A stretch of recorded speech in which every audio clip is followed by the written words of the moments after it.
Spinoza y el monismo panteísta. Baruch Spinoza nació en 1632 en Ámsterdam, hijo de emigrados judíos.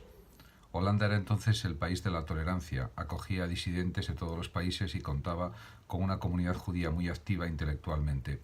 El siglo XVII es la edad de oro holandesa, el siglo de grandes pintores como Rembrandt y Vermeer, de la prosperidad económica y del florecimiento de la burguesía comercial.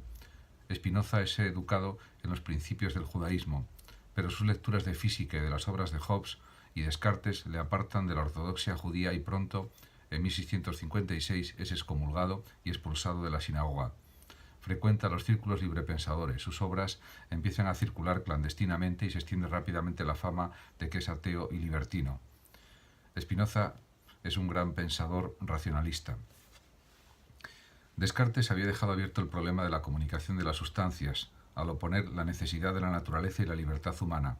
La obra de Spinoza es un intento de llevar la necesidad también al terreno de la existencia del hombre, y devolver así al ser humano la unidad que la filosofía cartesiana había escindido. En política, Spinoza toma partido por Jan de Witt, representante de la burguesía liberal. En defensa de las tesis liberales publica en 1670 su Tratado Teológico Político. Concédase a cada uno, escribiría en él, no solo libertad de pensar como quiera, sino también de decir como piensa.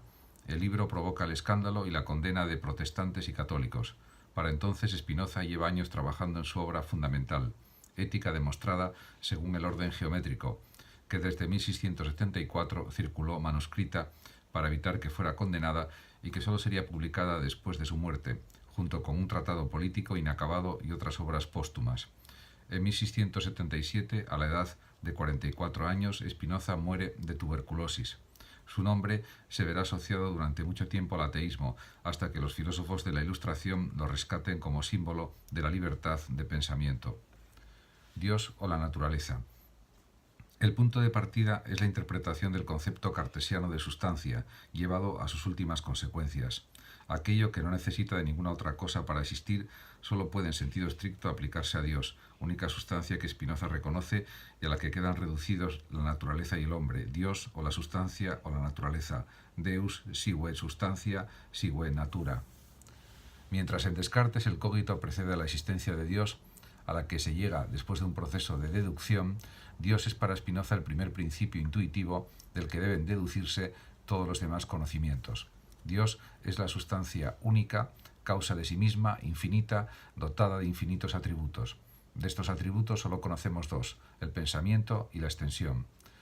Todo lo que existe es modo de estos atributos. Los cuerpos individuales son modos de la extensión y las almas individuales modos del pensamiento. Así, Dios es naturaleza en un doble sentido.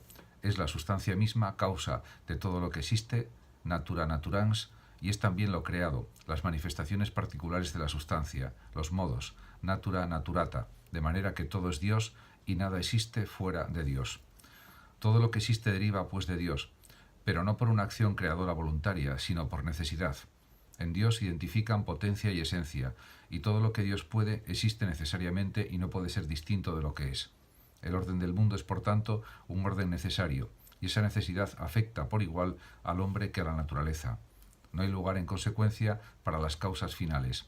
Dios no ha creado el mundo ni al hombre con una finalidad, sino por necesidad de su propia naturaleza. La razón humana no alcanza a percibir el orden necesario de la naturaleza.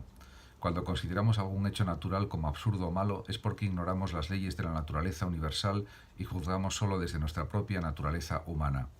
Este orden necesario de la sustancia puede ser expuesto geométricamente y por eso Spinoza considera que las matemáticas pueden servirnos para superar los prejuicios de nuestra razón. Esa es también la explicación de que su obra fundamental, Ética, siga la forma de exposición de un libro de matemáticas, more geométrico, con axiomas, definiciones, proposiciones demostradas, etc.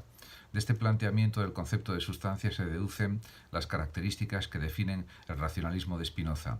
Monismo. Todo se reduce a una única sustancia infinita, Dios, y desaparecen las res cogitans y las res extensa cartesianas, que dejan de ser sustancias para ser atributos de Dios. Determinismo. Todo lo que existe existe por necesidad interna de la naturaleza divina. No hay lugar para la casualidad. Panteísmo inmanentista. Todo forma parte de una única realidad divina. de manera que naturaleza y Dios se identifican plenamente. No se trata pues de un Dios trascendente que está fuera del mundo y se distingue de él, sino de un Dios que se manifiesta en todas las cosas y no se distingue de ellas. Este panteísmo le supuso a Spinoza en su época la acusación de materialista y ateo.